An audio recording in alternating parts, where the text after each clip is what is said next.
नमस्कार विद्यार्थियों। आज आपका मॉडल पेपर हिंदी होगा। मॉडल पेपर हिंदी करने वाले हैं। परीक्षार्थियों के लिए कुछ सामान्य निर्देश होंगे। परीक्षार्थी सर्वप्रथम अपने प्रश्न पत्र पर नामांकन अवश्य लिखें। सभी प्रश्न हल करने अनिवार्य हैं। वस्तुनिष्ठ प्रश्न करेंगे अपन। अब वर्ष पर्यंत बदलने वाली ऋतुओं में से ऋतुराज जो शब्द है वो किस ऋतु के लिए प्रयोग किया जाता है? तो ऋतुराज जो शब्द है वो बसंत ऋतु के लिए प्रयोग किया जाता है।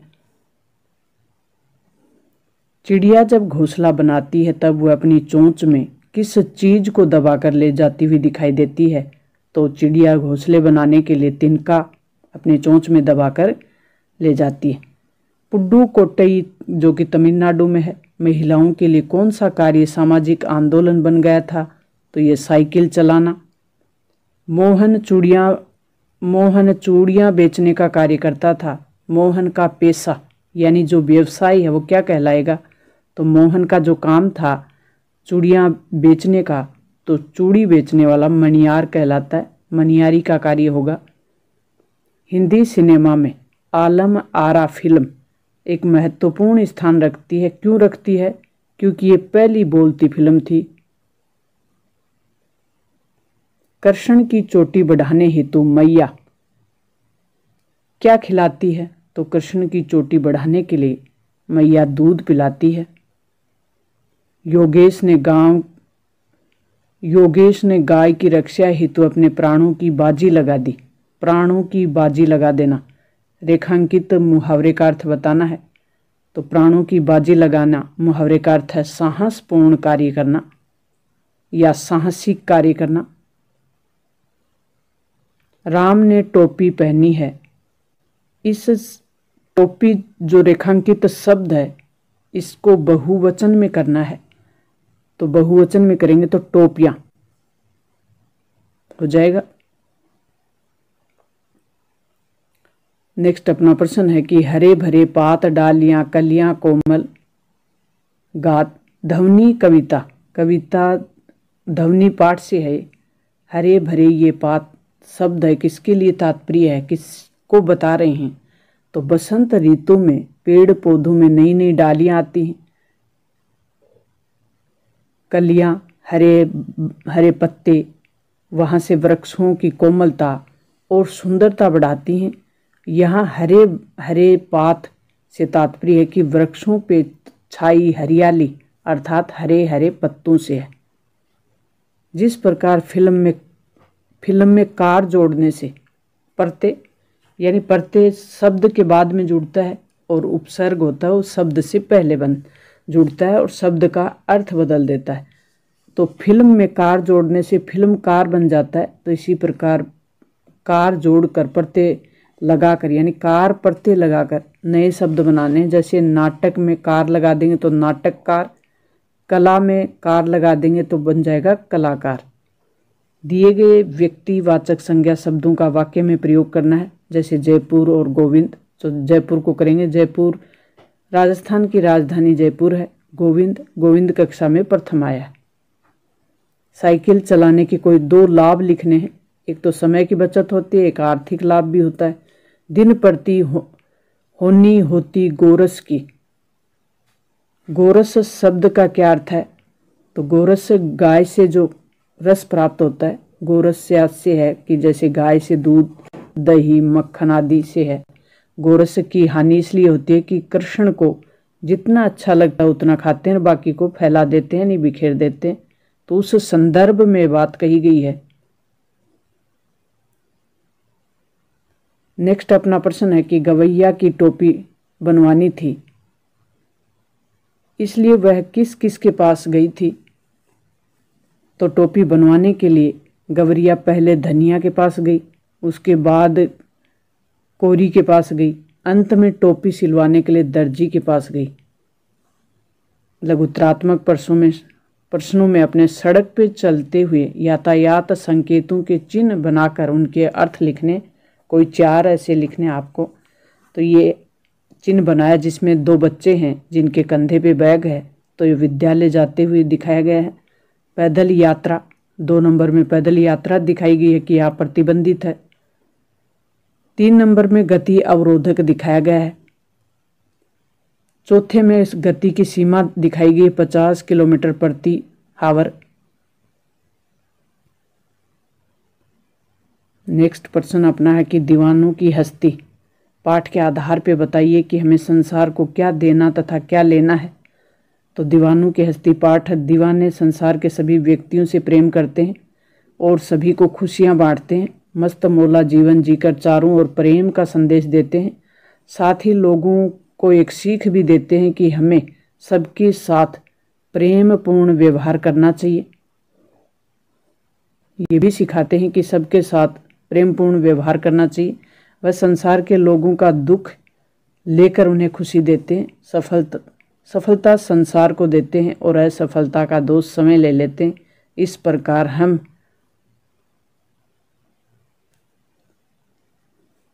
भी दीवानों की तरह संसार के लोगों का दुख लेकर उन्हें खुशी देंगे।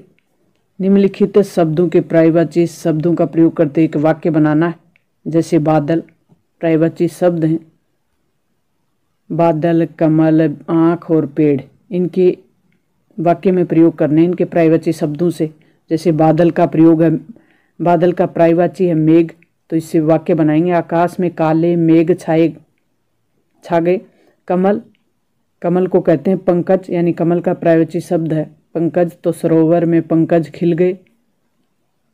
आँख, वृद्ध व्यक्ति ने पुत्र को आया पाकर नेत्र खोले। पेड़, जगदीश चंद्र बसु पादप वैज्ञानिक थे। पेड़ का पर्यायवाची पादप। बादल का मेघ, कमल का पंकज और आँख का नेत्र और पेड़ का पादप। कबीर घास की निंदा करने से क्यों मना करते हैं? पठित दोहे के आधार पर स्पष्ट करना है। तो इस दोहे में कबीर दास जी कहते हैं कि घास तक की भी निंदा नहीं करनी चाहिए, यानी घास जो कि व्यक्ति के पैरों में होती है लेकिन उसकी भी निंदा नहीं करनी चाहिए। क्यों? क्योंकि इस दोहे में घास का विशेष अर्थ, यहाँ घास का तात्पर्य है कि जैसे दबे कुचले और कमज़ोर व्यक्तियों से, जैसे घास लोगों के पैरों तले दबी रहती है तो दबे कुचले लोगों से की गई है घास की तुलना, ऐसे लोगों को तुच्छ मानकर उनकी निंदा की जाती है। तो कबीर जी दोहे में संदेश देते हैं कि कभी किसी की निंदा मत करो, विशेषकर छोटे लोगों की, क्योंकि जिस प्रकार घास का तिनका आँख में गिरकर कष्ट दे सकता है, उसी प्रकार निर्बल और कमज़ोर भी कष्ट दे सकता है। बच्चों की उधम मचाने पर घर की बहुत दुर्दशा हुई। कामचोर कहानी के आधार पर इस बात का समर्थन में अपने मत देना है। तो बच्चों के उधम मचाने से घर में धूल और कीचड़ चारों ओर फैल गया था। झाड़ू टूट चुकी थी, घर के बर्तन इधर उधर बिखर चुके थे, भेड़ और मुर्गियां इधर उधर घूम रही थी। बर्तन, चादर, दूध, झाड़ू आदि काफ़ी उनको नुकसान हो चुका था। ये सब उन कामचोर बच्चों का किया गया था, उन कामचोर बच्चों के द्वारा किया गया था जिन्हें शुरू से ही काम करने की आदत नहीं डाली गई थी। तो कामचोर कहानी के आधार पर ये दिया गया है। इस भेद को मेरे सिवाय मेरा ईश्वर ही जानता है, आप उसी से पूछ लीजिए, मैं नहीं बताऊंगा। बिलवासी के समर्थन में तर्क दीजिए कि ऐसा क्यों कहा। बिलवासी ने ऐसा क्यों कहा कि इस भेद को मेरे सिवाय ईश्वर ही जानता है, आप ईश्वर से ही पूछ लीजिए। ये बात बिलवासी ने अपने मित्र झाऊलाल से कही थी। किससे कही थी? अपने मित्र झाऊलाल से। झाऊलाल ये जानना चाहते थे कि उनके लिए रुपयों का प्रबंधन कैसे किया गया। तब बिलवाली जी ने कहा कि इस रहस्य को मेरे अलावा मेरा ईश्वर ही जानता है, आप उसी से पूछ लीजिए। ऐसा कहकर वह अपनी पत्नी से चोरी कर उनकी संदूक से रुपए निकालने की बात नहीं कहना चाहते थे। स्वच्छ भारत और स्वस्थ भारत पर 4 पंक्तियां लिखनी। स्वच्छ भारत अभियान भारत सरकार द्वारा आरंभ किया गया एक राष्ट्रीय स्तर का प्रोग्राम है। यह अभियान है जिसका उद्देश्य गली, सड़क और अधोसंरचना को साफ सुथरा रखकर कूड़ा साफ करना है। यह अभियान 2 अक्टूबर 2014 को आरंभ किया गया था। इस अभियान से जुड़कर साफ सफाई रखकर हम अपने आसपास के वातावरण को स्वच्छ रख सकते हैं, तभी राष्ट्रपिता महात्मा गांधी का स्वच्छ भारत, स्वस्थ भारत का सपना है वो पूरा होगा। निम्नलिखित पद्यांश की सप्रसंग व्याख्या कीजिए। यह आपके सामने पद्यांश होगा। आगे चना गुरु मातु दयेत, लय तुम चाबी हमें नहीं दीने, श्याम कहो मुस्काए सुदामा सो। सुदामा और श्री कृष्ण की बातचीत हो रही है यहाँ। तो सप्रसंग व्याख्या संदर्भ एवं प्रसंग लिखेंगे सबसे पहले और अंडरलाइन करेंगे। प्रस्तुत पद्यांश अपनी पाठ्य पुस्तक बसंत से संकलित किया गया है, यानी लिया गया है बसंत से। नरोत्तम दास द्वारा रचित ये रचना है। सुदामा चरित्र उस पाठ से लिया गया है। प्रस्तुत पंक्तियों में बताया गया है कि सुदामा अपने मित्र श्री कृष्ण के लिए थोड़े चावल उपहार स्वरूप लेकर आए थे, लेकिन वो संकोच वंश उन्हें दे नहीं पा रहे थे। तो व्याख्या करेंगे। सुदामा की पत्नी ने जो चावल श्री कृष्ण के लिए दिए थे, सुदामा संकोच के कारण उन्हें दे नहीं पा रहे थे। तो बचपन के दिनों की याद दिलाते हुए सुदामा को श्री कृष्ण जी कहते हैं कि आश्रम में जब गुरु माता ने हम दोनों के लिए चने दिए थे, तब भी तुम अकेले ही खा गए थे। तो कृष्ण ने मुस्कुरा कर कहा कि मित्र, चोरी की आदत अभी भी गई नहीं है और वो तुम चोरी करने में बहुत चतुर हो। वह जो पोटली तुम दबाए हुए हो उसमें अमृत रस से सने हुए चावल हैं, तुम उसे खोलते क्यों नहीं? लगता है बचपन की तुम्हारी आदत आज भी छूटी नहीं है। तुम भाभी के लिए अमृत रस से सने हुए जो चावल हैं वो अकेले ही खा जाना चाहते हैं, यानी भाभी ने जो चावल आपको दिए हैं मुझे देने के लिए, उसे तुम अकेले ही खाना चाहते हो। अथवा में आपके है कि पक्षी और बादल के बीच ये भगवान के डाकी हैं जो एक महादेश से दूसरे महादेश को जाते हैं। हम तो समझ नहीं पाते, मगर उनकी लाई चिट्ठियां पेड़ पौधे, पानी और पहाड़े बाँचते हैं। तो संदर्भ एवं प्रसंग जो व्याख्या है वो करेंगे। इसमें प्रस्तुत पंक्तियां पाठ्य पुस्तक बसंत से ली गई हैं और प्रख्यात इसके कवि हैं रामधारी सिंह दिनकर। और इसके रचित जो रचना है, कविता है, वह भगवान के डाके। इस पंक्ति में पक्षी, बादल को भगवान का डाकिया माना गया है और भगवान के डाकी के रूप में इनको चित्रित किया गया है। उनकी लाई चिट्ठियों को हम नहीं पढ़ पाते, लेकिन पेड़ पौधे, पानी और पहाड़ पढ़ लेते हैं। सप्रसंग व्याख्या आप ऐसे कर सकते हैं। निम्नलिखित पद्यांश को ध्यानपूर्वक निम्नलिखित गद्यांश को ध्यानपूर्वक पढ़कर दिए गए प्रश्नों के उत्तर, नीचे प्रश्न दिए हुए इनके उत्तर देने। ये पिंड तेजी से सूर्य की ओर बढ़ रहा है। ज्यों ज्यों पास आता जाता है उसका आकार बढ़ता जाता है और ये सूर्य से लाखों गुना बड़ा है। उसकी महान आकर्षण शक्ति के कारण सूर्य कांप उठा है। ऐसा ज्ञात हुआ है कि जो ग्रह राज से टकराकर हमारा सूर्य चूर्ण हो गया, वैसा न हो। वह सूर्य से सहस्त्रों मील दूर से ही घूम चला गया, परंतु उसकी भीषण आकर्षण शक्ति के कारण सूर्य का एक भाग टूटकर उसके पीछे चला गया। सूर्य का टूटा हुआ भाग इतना भारी खिंचाव संभाल न सका और कई टुकड़ों में बट गया। उसी में से एक टुकड़ा हमारे पृथ्वी। ये प्रारंभ में एक बड़ा आग का गोला थी। पिंड किसकी ओर तेजी से बढ़ रहा था? तो पिंड सूर्य की ओर तेजी से बढ़ रहा था। हमारी पृथ्वी प्रारंभ में कैसी थी? तो हमारी पृथ्वी ये लास्ट में दिया हुआ है। इसी गद्यांश में से अपने को उत्तर लेने हैं। तो ये रहा पहला उत्तर। ये पिंड तेजी से सूर्य की ओर बढ़ रहा था। दूसरा, प्रारंभ में कैसी थी? तो ये प्रारंभ में एक आग का गोला थी। पिंड की आकर्षण शक्ति से किसका एक भाग टूट गया था? तो सूर्य का एक भाग टूट गया था। ये उत्तर यहाँ। निम्नलिखित शब्दों के विपरीत शब्द हैं वो गद्यांश में से ही लेने हैं। तो गद्यांश में हल्का के लिए भारी शब्द है। हल्का, भारी। अंत का, प्रारंभ। नेक्स्ट प्रश्न है कि आप राज्य की उच्च माध्यमिक विद्यालय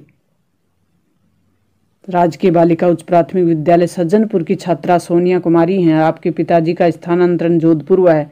आप अपनी आगे की पढ़ाई जोधपुर रहकर पूरी करना चाहते हैं और अपने प्रधानाध्यापक जी को स्थानांतरण पत्र यानी टीसी हेतु प्रार्थना पत्र लिखना है। तो सेवा में सबसे ऊपर प्रार्थना पत्र लिखते हैं तो सबसे पहले लिखते हैं सेवा में। श्रीमान प्रधानाध्यापक, ये आपको दिया हुआ है एड्रेस, राजकीय बालिका उच्च प्राथमिक विद्यालय सज्जनपुरा। विषय क्या है आपका? स्थानांतरण प्रमाण पत्र के संबंध में, टीसी के संबंध में। तो महोदय या मान्यवर या सर, विनम्र निवेदन है कि मेरे पिताजी न्याय विभाग में कार्यरत हैं। उनका स्थानांतरण सज्जनपुर से जोधपुर हो गया है और मुझे वहाँ पिताजी के साथ जोधपुर जाना है। अतः श्रीमान जी से अनुरोध है कि मुझे अपने विद्यालय में स्थानांतरण पत्र दिलवाने की कृपा करें ताकि मैं जोधपुर के राजकीय विद्यालय में प्रवेश लेकर अपना अध्ययन जारी रख सकूं। इस कृपा के लिए सदैव आपकी आभारी रहूंगी। दिनांक लगाने, जिस दिनांक को अपना पेपर हो वो डेट आपको लगानी है। आपकी आज्ञाकारी शिष्या सोनिया कुमारी, कक्षा 8। अथवा वाला करेंगे तो दुकानदार एवं ग्राहक के बीच एक संवाद चल रहा है, उसके लिए 8 पंक्तियां बनानी है आपको। ग्राहक गुड़ क्या भाव दिया, दुकानदार 40 रुपये किलो। तो फिर अब संवाद बनाना है आपको 8 पंक्तियां। इस प्रकार से आप 8 पंक्तियां बनाएंगे ग्राहक और दुकानदार के बीच संवाद के रूप में।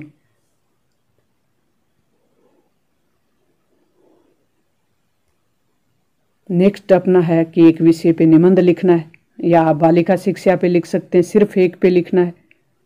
पर्यावरण प्रदूषण पे 21वीं सदी का भारत या बेटी बचाओ बेटी पढ़ाओ अभियान, जो भी आपको बेस्ट आता हो उसी पे लिख दे। बालिका शिक्षा पे, बालिका शिक्षा की स्थिति क्या है वर्तमान में, फिर शिक्षा का उद्देश्य, शिक्षा का उद्देश्य, बालिका शिक्षा का महत्व, बालिका शिक्षा का प्रयास, क्या प्रयास चल रहे हैं, उपसंहार लास्ट में पर्यावरण प्रदूषण से संबंधित। 21वीं सदी का भारत करेंगे तो इस प्रकार से आप लिख सकते हैं। बेटी बचाओ बेटी पढ़ाओ ये करंट मुद्दा है तो इसको आप अच्छी तरह से याद कर ले। प्रस्तावना लिखेंगे सबसे पहले, बेटी बचाओ बेटी पढ़ाओ अभियान भारत सरकार द्वारा चलाया जा रहा है और इसको जानने से पहले हम इन 2 शब्दों को समझने का प्रयास करेंगे। बेटी को बचाओ, हमारी भारतीय संस्कृति में कन्या को देवी का रूप माना गया है। नवरात्रि और देवी जागरण के समय कन्या पूजन की परंपरा से सभी परिचित हैं। हमारे धर्मग्रंथों में भी नारी की महिमा का गुणगान है और आज उसी भारत में कन्या को माँ के गर्भ में ही समाप्त कर देने की जो लज्जाजनक परंपरा चल रही है, इस घोर पाप ने सभ्य जगत के सामने हमारे मस्तक को झुका दिया है। बेटी पढ़ाओ शिक्षा ही एकमात्र ऐसा शस्त्र है जिसके बल पर संपूर्ण विश्व में अपनी प्रतिभा का लोहा मनवाया जा सकता है। इसलिए इस अभियान का नाम बेटी बचाओ बेटी पढ़ाओ रखा गया है। कन्या भ्रूण हत्या के कारण क्या है, इसके पीछे की क्या सोच है कि कन्याओं को भ्रूण में ही खत्म कर दिया जाता है। तो कन्या भ्रूण को समाप्त करा देने के पीछे अनेक कारण हैं, जिसमें आप इस तरीके से लिख सकते हैं। फिर कन्या भ्रूण हत्या को रोकने के उपाय कौन से चल रहे हैं। बेटी बचाओ बेटी को बचाओ,